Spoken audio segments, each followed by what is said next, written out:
Good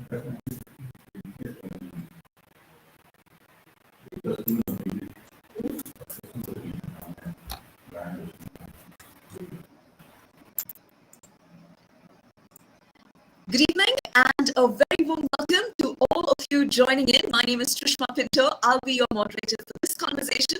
And at the very outset, let me say a big thank you to all of you for joining us for this session of The Flip Side. The Flip Side is brought to you by Pick a Book.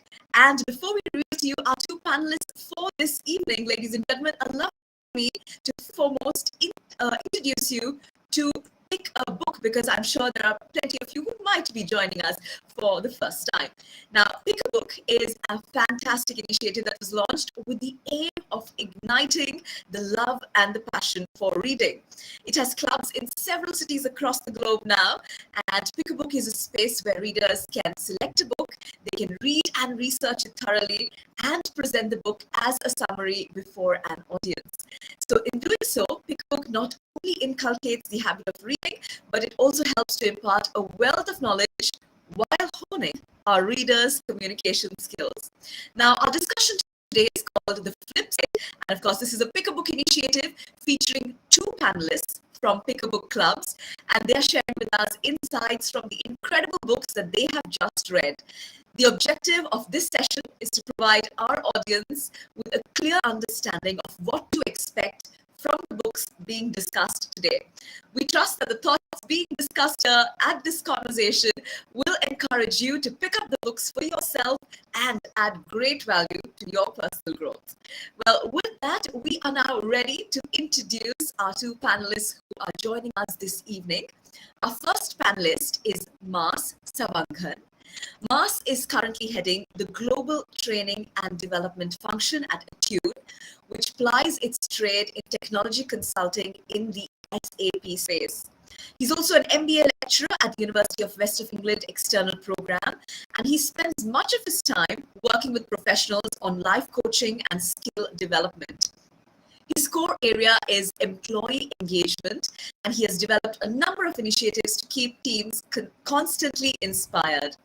Mas is an avid sportsman, a long-distance runner, and he has represented the Arabian Gulf in the Rugby Union.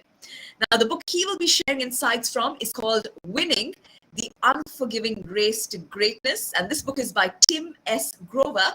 I'd now like to welcome Mas to our conversation. Hello, Mas, and thank you for joining us. Thank you. Thank you for the warm welcome, Trishma, and thank you for the introduction as well. It is a pleasure to be here, and I'm hoping over the next 1 hour to share some insight with regards to the book. So thank you once again, everyone. All right, so now that we have Mas on the call, we are now going to introduce to you our next panelist. And our second panelist is Ranmali Vikramasinghe. Ranmali is the co-founder of Butterfly Effect Training Partners. She is a corporate trainer and a coach. She specializes in skills and language development. She calls herself a hybrid corporate trainer because of her expertise in the fields of business, HR, skills development, and coaching. The book she will be sharing insights from today is called The Buddha and the Badass.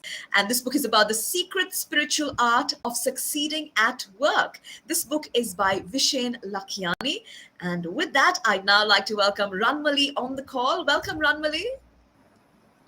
Hi, Trishma. Good evening. Hi, Maz. It's great to be back with yet another Flip Side webinar series. Hope this is going to be interesting because I believe we have a beautiful combination, a great combination of two interesting books. So it's going to be a good session. Fantastic. All right, so let's get started with the discussion on the books. We'll start off with Mas. Mas, your book, you can tell us a little bit about the title and the author, and tell us why this book is so unique. Right. So what I picked up this book because I was very interested in the whole concept about winning. So Tim Grover, who's the author of the book, he was the coach, the personal coach to some of the biggest and greatest athletes of all time. He represented Kobe Bryant, Michael Jordan in the basketball arena. He also worked with the likes of Tiger Woods. So why I found this book very interesting was because he went into the mindset of these champions. And I know, and what I found the most interesting about this particular novel was very often we're told to go from good to great, to reach our goals, our milestones, and meet our ambitions. But what would happen if you wanted to be not the best, but the best ever of all time? And it is quite controversial because it's not just winning once, it's about winning over and over again. It's not good enough to be the best, but to be the best ever. And this is what Tim Grover speaks about. And it's not opinion, he actually takes you into the mindset of these champions. And trust me, it is very controversial because it goes against a lot what we understand about being the best. And I'll probably be sharing some of that thought during the course of this, but that's what really intrigued me to start reading the book, and really tickled my curiosity. And it's one of the books that changed my viewpoint. Obviously, a lot of people that I know personally had a lot of reservations with regards to, do I really want to become the best ever? Do I need to sacrifice that much to become the best ever? I'm happy being just good.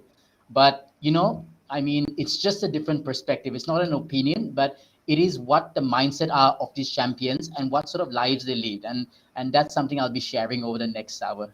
Thank you, Trishma, for the question.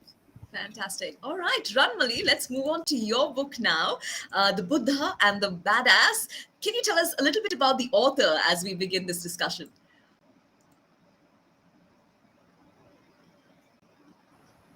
Right, Trishma, thank you very much. So to tell you a little bit about the author, first up, I'm a big fan of Vishen Lakhiani. I came across a couple of videos probably 3 years ago, and I was really intrigued, especially by the way he spoke. And also, when I looked at the videos back in 2018 and now, you see a transformation in himself as well. Like, he is transformed. So that really intrigued me and also gave me the confidence to know that this guy knows what he's doing, and he's like, actually, he walks the talk, right? So when I started watching his programs, and I realized that this person is a Malaysian entrepreneur, an author, a motivational speaker of Indian descent. So he's the founder or the CEO of Mind Valley, and it's like a university, and a university we need right now. It's the kind of university that we need in this day and age, not the traditional university. And also, he was the author of the book, The Code of the Extraordinary Mind. And during the pandemic back in 2020, when COVID hit us the first time, this is the time he released the book, The Buddha and the Badass. So he was raised in Kuala Lumpur, and he attended a government school and then graduated from high school, moved to the United States. And his first job was actually to work in with computers. So he moved to the Silicon Valley in 2001. But what happened was, there was this transformation. I think he got really interested in exploring the science of helping humans reach their full potential. You see that he has transformed from being a engineer into a person with awareness and of a certain level of spirituality.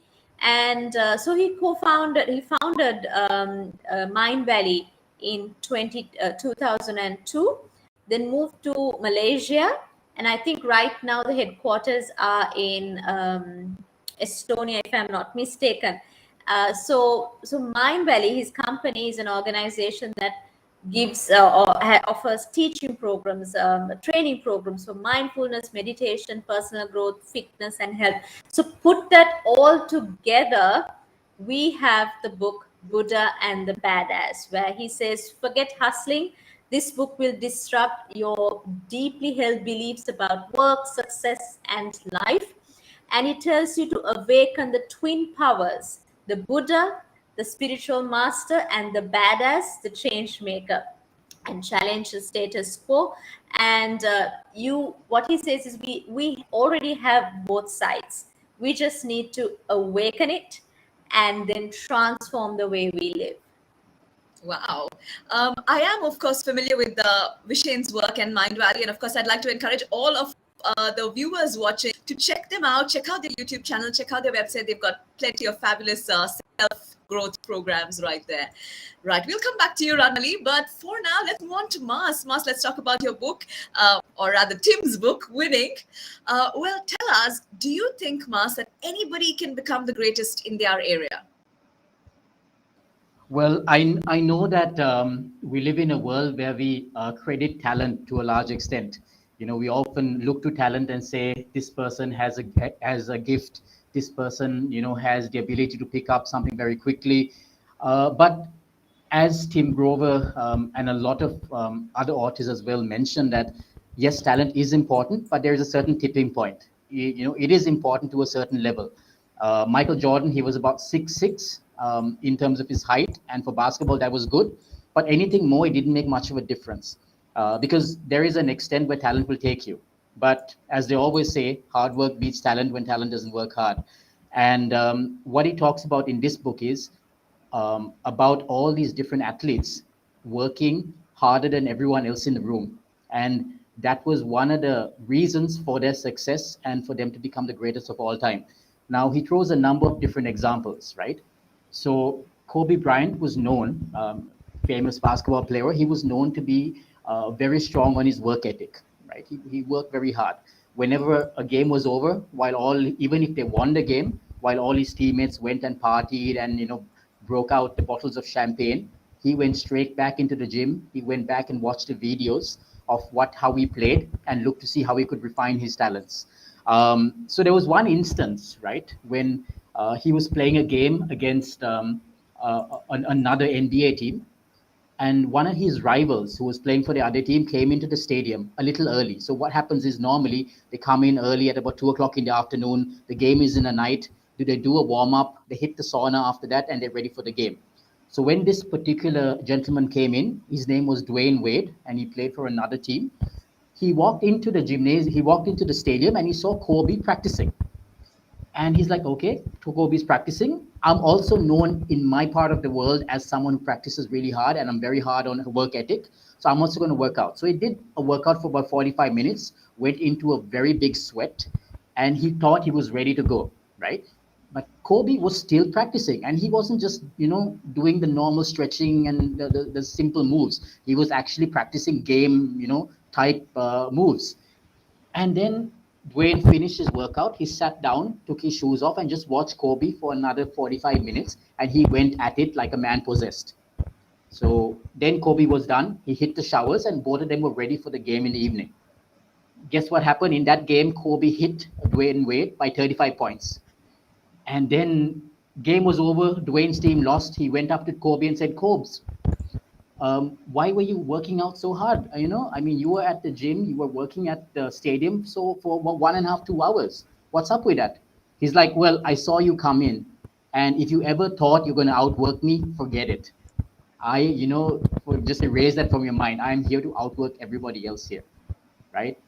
So what Tim Grover says is, yes, you can have talent. It is limited in scope though, but if you are willing to work hard every single day, harder than your opposition, then when you know that those marginal gains keep adding up over a period of time, that is where you will see transformation. It is not the big things one off, but it is the small things that you do consistently over time. Just before I hand it over to you, just one small example that he mentions in the book as well, which is Michael Phelps. Now, when a reporter asked Michael Phelps, what was the main reason why you became the best swimmer of all time and you managed to win all the Olympic medals and stuff? Michael Phelps replied and said, you know what? All the athletes, the pro athletes, they practice 6 days a week. And that was good. I did as well. But every Sunday, I practiced for 1 hour where everyone else took a break. So when you add or compound that 1 hour into 360 into 52 weeks of the year, that gave me 52 more hours. And when it comes to the Olympics, those 52 hours was a millisecond between gold and silver. And that is my competitive edge. So yeah, I hope I answered your question in a roundabout way, Trishma. Yes, but I think that really speaks to how talent is not just important, it needs to be backed up with equal or more amounts of effort for us to be the greatest in our area. Fantastic. Sure. That was great insight there.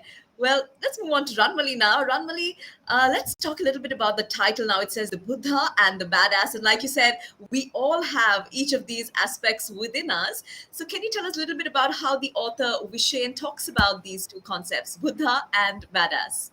True. I must say he was very smart selecting these two names, the Buddha and the Badass, because that itself can kind of get the right attention for the book. They said never to judge the book by its cover, but I judged it based on the name of the book and the title of the book, and I must say I was not disappointed. So the title Buddha and the Badass, or his take on these two words. First, if you look at the word Buddha, we would think he's talking about the Lord Buddha, but here he's talking about a spiritual leader or someone with that heightened awareness, understanding, right? So, in his words, he describes Buddha as the archetype of a spiritual master, a person who can live in this world but also move with ease and grace and flow that comes from this inner awareness and alignment, and have this sense of calmness. You're grounded, you are close to your purpose. So that's what he talks. That's how he explains a Buddha, and we all have this person within. It's just a matter of finding that person. It's like peeling an onion. Perhaps it might take some time to find, or it might even take a traumatic experience maybe to find that person within you. And when we look at this typical spiritual leader, we see that person as someone with maybe long gray hair, has this particular way of dressing, has this calmness in the way he speaks. But look at Vishen, his style, the way he speaks, the charisma. But he still has come to this stage where he understands his purpose, his journey, his mission, his soul print, all that. So he I take him as an example of someone who showcases both of these characters, or we call this the twin pillars. So that's Buddha for you.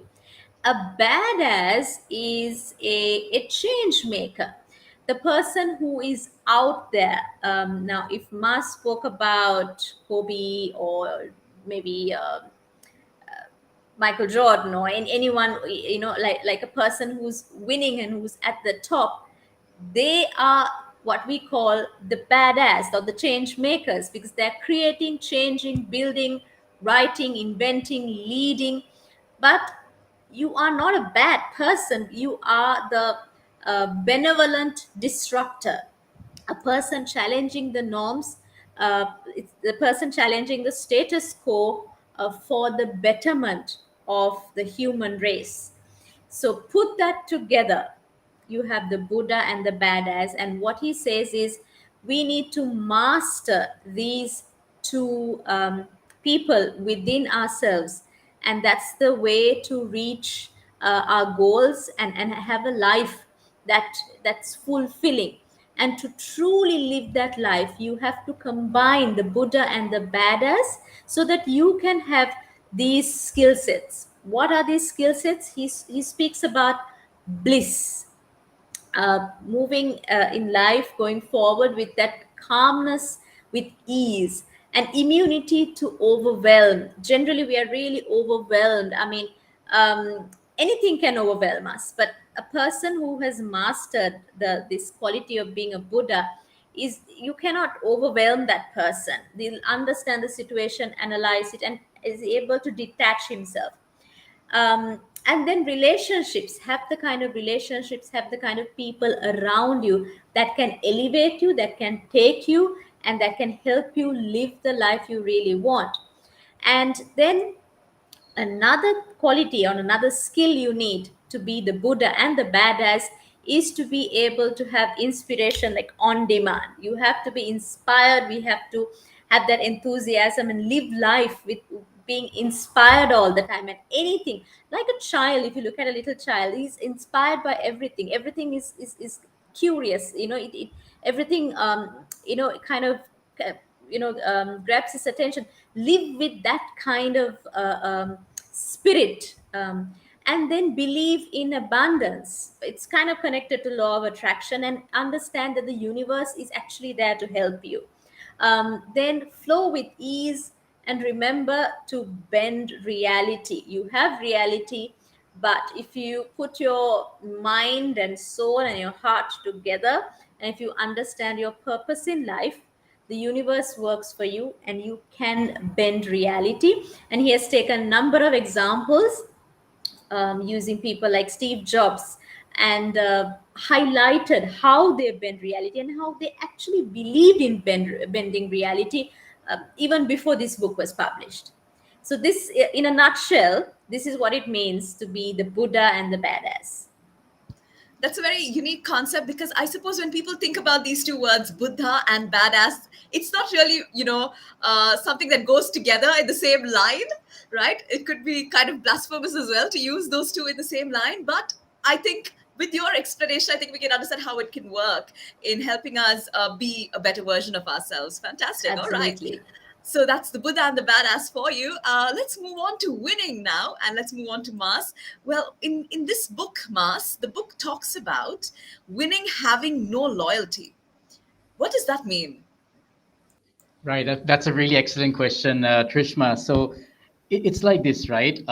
When you think about winning, say you have a goal that you want to achieve in life, a milestone or an ambition, you do all the work, you put in all the effort, you do the planning, preparation, and you think you're all set. But what happens sometimes? You are so focused, you've done everything, and then you go for your meeting, your proposal, your interview, and somebody else, maybe who's less prepared, maybe somebody else who has a different, ability, somebody else comes and snatches victory from you, and that's what life is about. So what he says is winning has no loyalty. All these different athletes he talks about, from Tiger Woods to Michael Jordan to Kobe Bryant, the American footballers, all of them work really hard, harder than anybody else. But what happens, even though they put years and years of work into it, sometimes when it comes to the race or the finals or any match for that matter, somebody else could come and snatch victory away from them, and it might be someone who's even less prepared. So that's what it means by winning has no loyalty. But does that mean that you are less prepared? Does that mean you put in less effort? Not at all.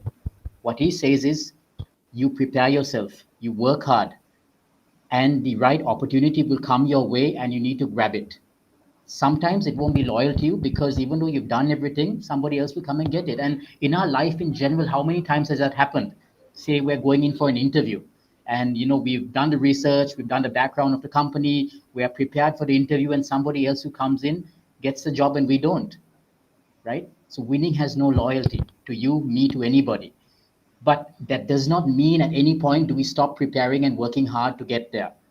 And that's the point that he's trying to make in that statement.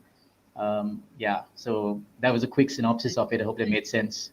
Yes, it does. And it's interesting, even though winning does not have any loyalty to us, we have to be loyal to the process, right? We have to be loyal to putting in our effort. And that's the only thing we have control over, putting in our effort, making sure that we give our best, and then let's hope that, the universe aligns and supports us, just like Ranmali says. So we'll move on with that too, Ranmali. And let's talk about that book where, in your book, Ranmali, The Buddha and the Badass, there is a phrase that the author says, which is uncover your soul print. Now, can you tell us a little bit about that? What does uncover your soul print mean? Interesting question. Mars, thank you. I'm glad you spoke about the interview and being completely prepared. I think I experienced something similar recently. I feel a lot better now. So now I know, winning has no loyalty, but I need to be loyal to my process or my aim. Um, Yes, so the book has some lovely phrases, and he has used this phrase, uncover your soul print. So I'll give you an actual example from the book. Vishen was supposed to be in this beautiful resort. Was supposed to be on holiday, but he was on the phone connecting and talking to people, probably sending emails. And a person who saw him said, oh my gosh, you're on holiday, but look at you. You are working, you're not even enjoying the surrounding. I mean, what kind of a life is this? You are you're working on holiday. I mean, don't you think this is, I mean, this is not the way to spend life, right? And he had a, I mean, if somebody asked me that question, or maybe Mars or Trishma, we would be like, yeah, I mean, come on, it's just constantly talking to people. I have to update my team, I have to write emails, getting number of calls, my WhatsApp chat groups are going crazy. But his response was completely different. He said, not really, I'm not working, I'm having fun, I am enjoying my work, I love what I do. So I am connecting with my team, my teams in maybe Estonia or Malaysia. I'm connecting with the people I love, I'm doing what I love. So how can it be a disturbance, or how can it be something um, not so interesting? This is why I am on earth, this is my purpose. So there was an interview with Usain Bolt, and in that program he said, God put me on earth to do one thing, and that was to run. So he identified his purpose, and we all have a purpose. The thing is, some of us may understand it or identify it at 20, at 30, at 40, or even at 60 or 70. But it's crucial that we identify it. Those who identified, my purpose is to sing, you see them at the top. My purpose is to play basketball, you see them at the top. My purpose is to build a university called Mind Valley and be a game changer, you see them at the top, and they will be the best. And here's the best part, they don't age, right? You see them in their 20s, you see them in their 40s or 50s, you're like, gosh, this guy, he still looks the same, because they live that life with so much of energy, and they become timeless. So what he says is, find that purpose in life, and we all have it. And in this book he has a number of exercises, tasks for you to do, so that you can identify it. I mean, looking at my country for an example, imagine people taking up positions in the society, but who, which are not aligned with their purpose. Just think about people sitting in top positions, but that is not aligned with the purpose in their life. They become, I mean, terrors to work with. People can't work with them. It's very difficult for them to lead organizations or do justice to their job, because they are not doing what they want to do. They don't wake up with that excitement. So it's really important that we do that, and we sit at the right table or the right chair, so we can serve us first, serve the country, serve people. And the sad part about identifying your soul print is, in most cases, it takes a traumatic event in your life for you to kind of look back, reflect, and identify that thing. You might be doing something, you might be an accountant, but you know, certain things, you know, didn't fall into place. But sometimes it takes a very big traumatic event for you to make that flip or that turnaround. But what Vishen says is, don't wait for that event at 35 or 40 for you to help you identify your soul print. You wasted 40 years of your life. Do that now, start working on it when you're 16 or 15.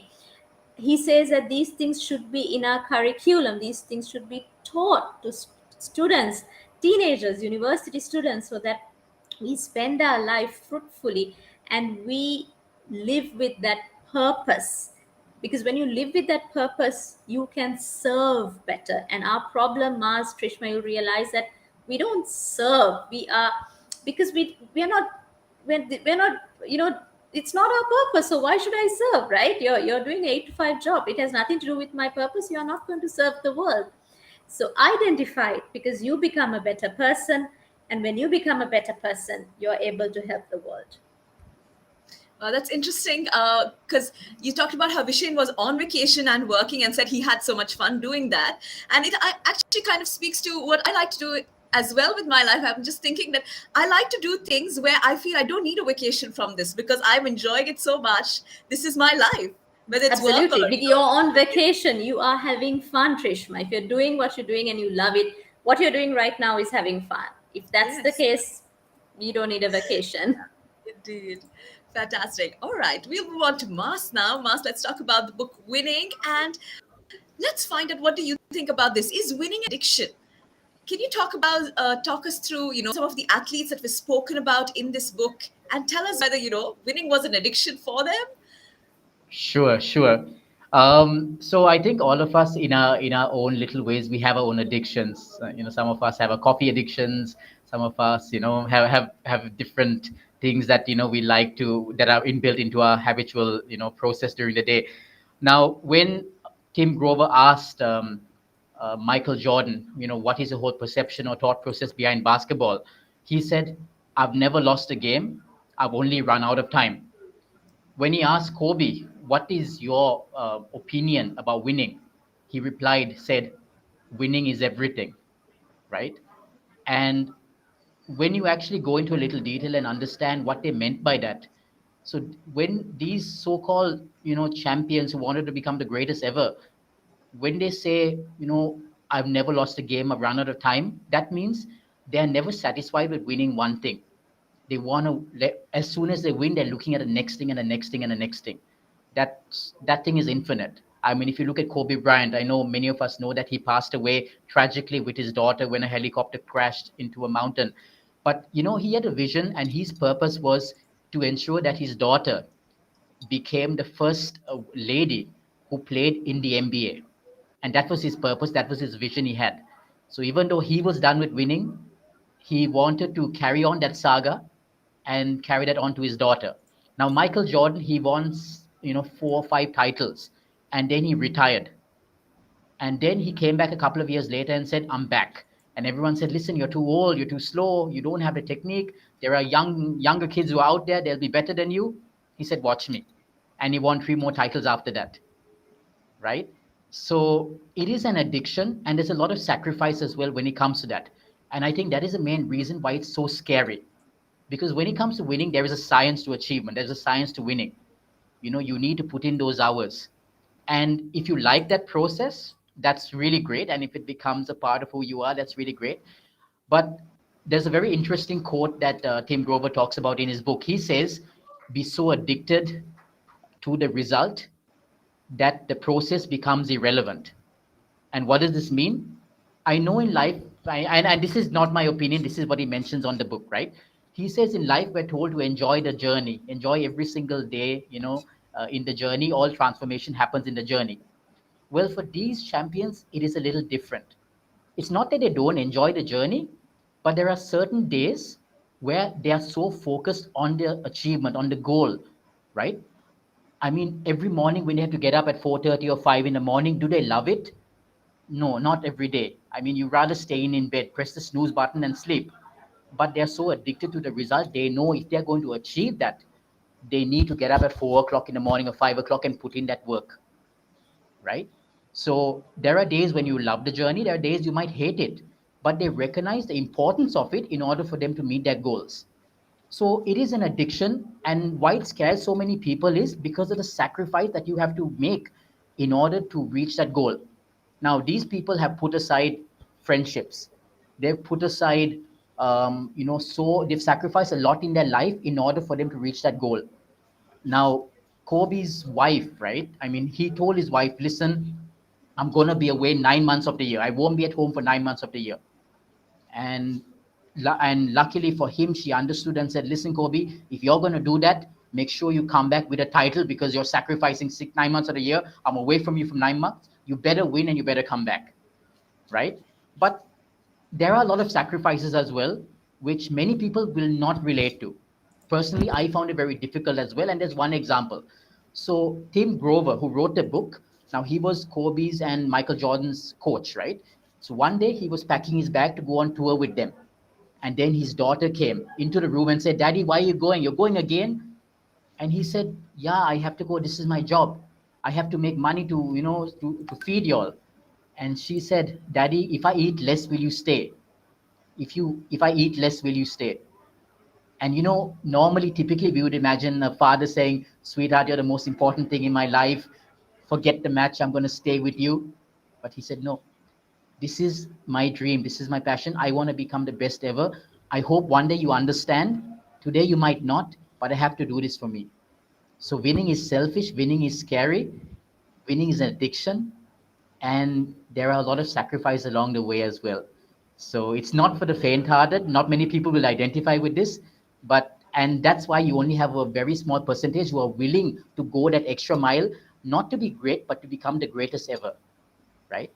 We see Hussein Bolt run 100 meters in 9 seconds, but we don't see the 20 years of sacrifice and everything else that he has put through, right? So he doesn't just turn up on the track and do that, right? So it's a lot of sacrifice and it's an addiction. But if you love it, you don't look at, as Ramali said, you don't look at it as work. You look at it as, you don't see the difference between play and work. It becomes a part of who you are. So Yes, yeah. indeed.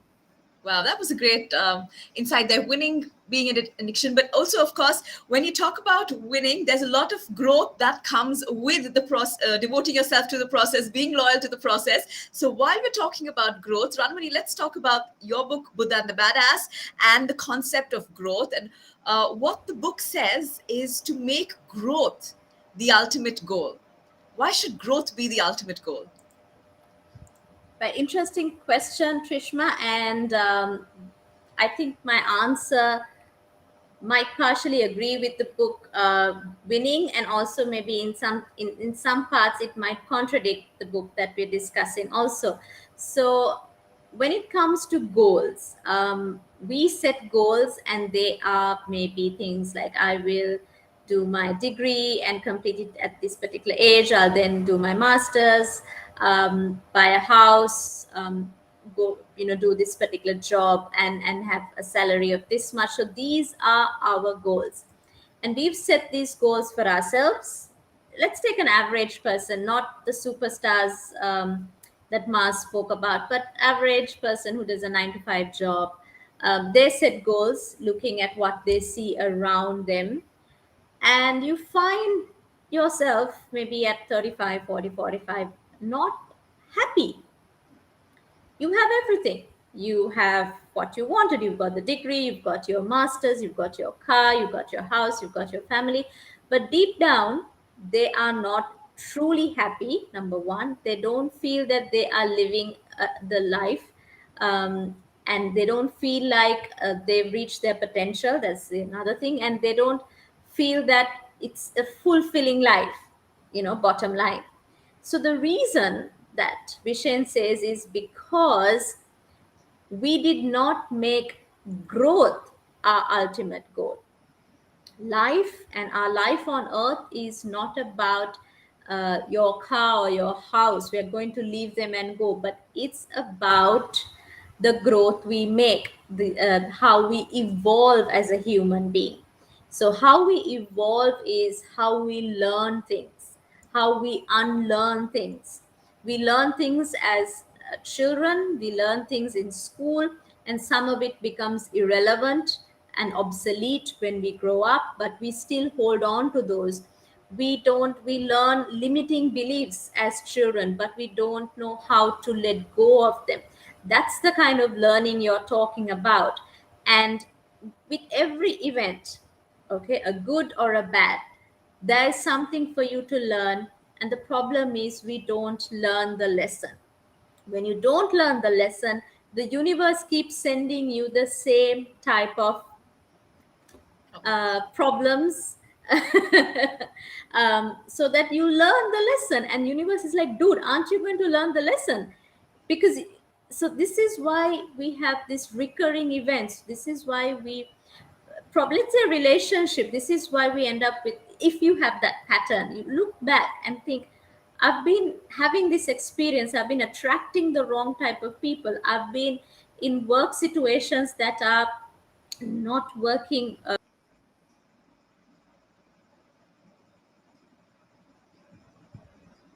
for my benefit. So I feel what I'm trying to say is that because you didn't learn the first time, And it's crucial that we make growth and evolving as our priority in life, because if you don't, there's this unseen um, cost that's involved. Let's say you have this habit or a pattern of attracting the wrong people to your life, and because you haven't learned your lesson, that has a cost, because to get out of it you end up doing things. Okay, retail therapy. Okay, I had this particular experience, I'm unhappy, now I want to get out of it, so you go for these short term fixes. We say you love yourself, so the love yourself is buying something expensive, retail therapy, or spending, or even negative habits or bad habits, uh, maybe shutting that entire situation and doing something completely different, that you're like, "Ooh, what happened?" Let's say if it's Mars, what happened to Mars? He's a completely different person. Trishma is not the person we used to know, because there's something wrong, something happened, she snapped. And that has a cost. Your image, your time, your career, your youth, there is a cost. Until you learn this, you're going to incur the same cost. So this is why they say make growth your ultimate goal. So you learn every day, you learn from your mistakes, you learn the art of reflecting, and you learn the art of coaching yourself.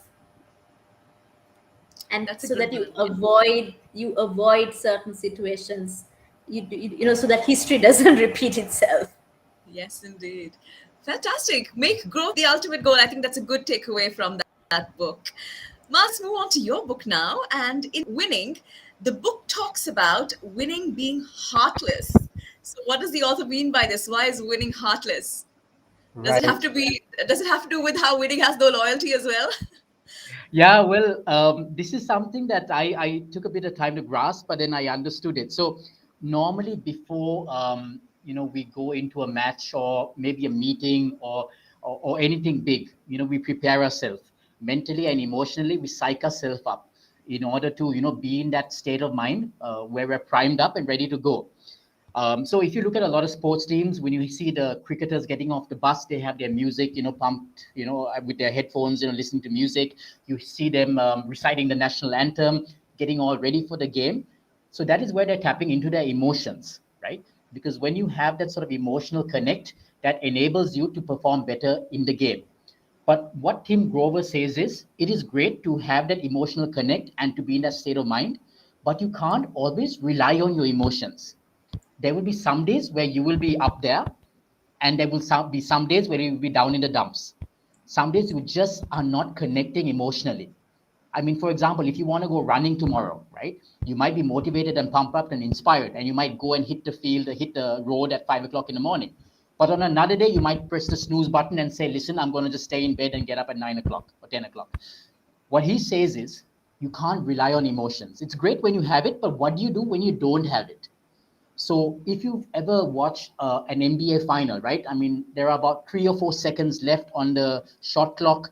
You have Michael Jordan, dribbling the basketball. He shoots about, 20,000 people in the stadium, all chanting his name, screaming out, and and flawlessly he shoots. The ball goes through the net, swoosh, and they win the game. No questions asked. When that happens, does he allow emotions to come in his way? No, he doesn't want to be overwhelmed by the moment. He blocks out all the noise and he goes back to his process, something that he has practiced 1,000 times, and he trusts his process. He doesn't rely on the emotions. So when he says winning requires you to use your heart less, it doesn't mean that your heart is not in it. It means that you can't always rely on your emotions. There are days when you don't feel like getting things done, but when you trust your process, that is when you get things done. And let me just go back to that running example, right? Now tomorrow morning, say the three of us, we say we're going to get up at 5 o'clock in the morning, we're going to do a 2 kilometer run. Now some of us might get up because we're motivated and inspired, but the night before, we might think, let's see how it goes in the morning. If I get up, if I feel like it, I'm going to do it. Then it's going to happen. But what happens is when your alarm rings at 5 o'clock in the morning or 4:30 in the morning, your brain will pick up on one of those excuses, and guess what? You press the snooze button and you're back in bed.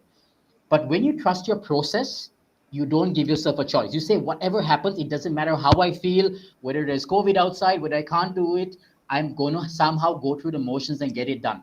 That is relying on your process. Your emotion is set aside. If you have it, great. If you don't have it, I'm still going to get it done. So that is what he means when he says it is winning is heartless sometimes. Right. That's very interesting because I also try and keep that in my mind. Like, I try and remind myself that I don't have to depend on my emotions to lead me, but I will lead my emotions, tell my emotions what to do to get this task done. It's something I try and remember. Fantastic. All right. So that's why winning is heartless. Let's move on to Ranmali now. Ranmali, there's a phrase in the book and it comes up quite often. For the interest of everybody, I will beep out the word, but Vishen talks about being unbeep withable. So how do you become an unbeep withable masterpiece? Interesting again. So if you read the book, you realize that he has actually come up with some interesting words. Very interesting indeed. So how to tell you a little bit about the book. Now you might find about let me see. The book has close to 9 chapters, but you don't have to read chapter by chapter. That's the beauty of the book. If you want to master something, you can simply turn to that chapter and read. So just giving you guys a heads up if you want to read the book. So in chapter 4, he talks about how to be unbeatable. So what he actually says is when you are truly at peace and in touch with yourself, nothing or no one, what they do, what they say can bother you, or no negativity can touch you. So in other words, nobody can affect you, and you become that person that no one, absolutely no one, can upset or overwhelm or threaten you, because you have come to this state where you've connected with yourself. The process is soul, finding your soul print, and you do his all these steps, and it's then you reach this particular state. And first thing, how you do this or how you become unbeat with the masterpiece is feeling that you are enough. So what do you mean by feeling that you are enough? It goes back to self love. So a person who loves himself, now again people might think, is this a very selfish concept? Not at all.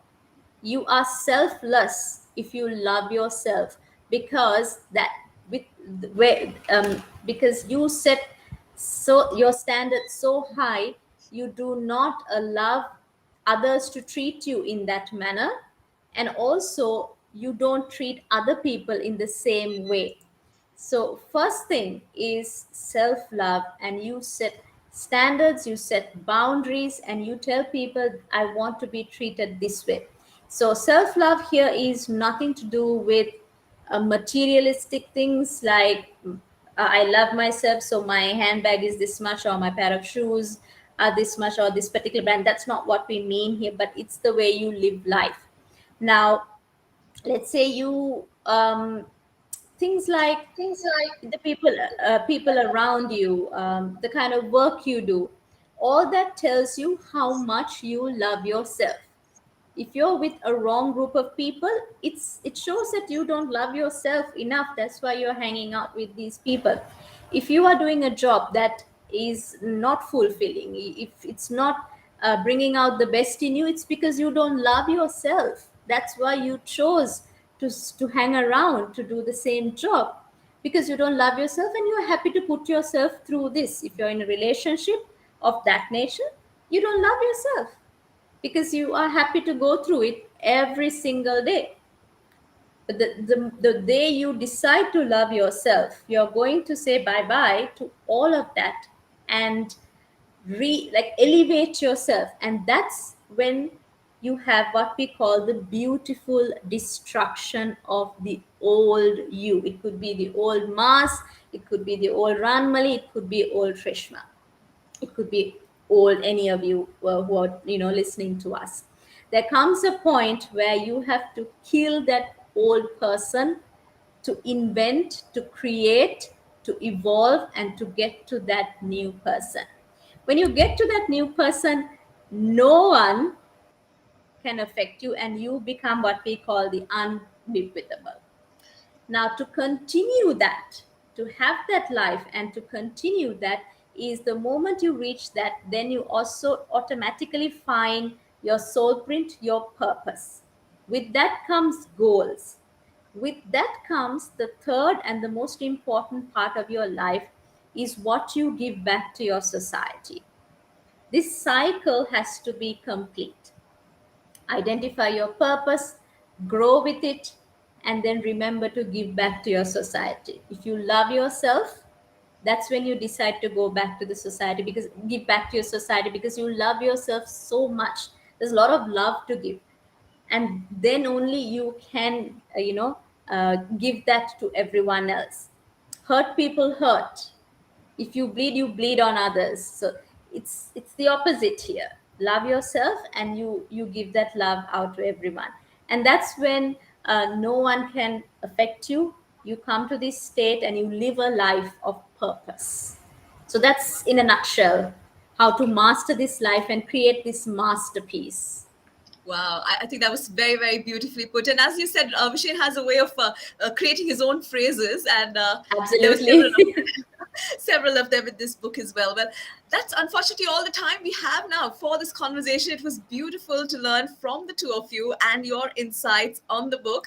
Let me quickly summarize. I think what we took away from the book Winning, Mass, is the fact that winning can be heartless. Winning has no loyalty, but anybody can become the greatest in their area if they do commit to putting in the effort. And of course, you have several anecdotes from the greatest athletes, which you shared with us, that we can keep in mind.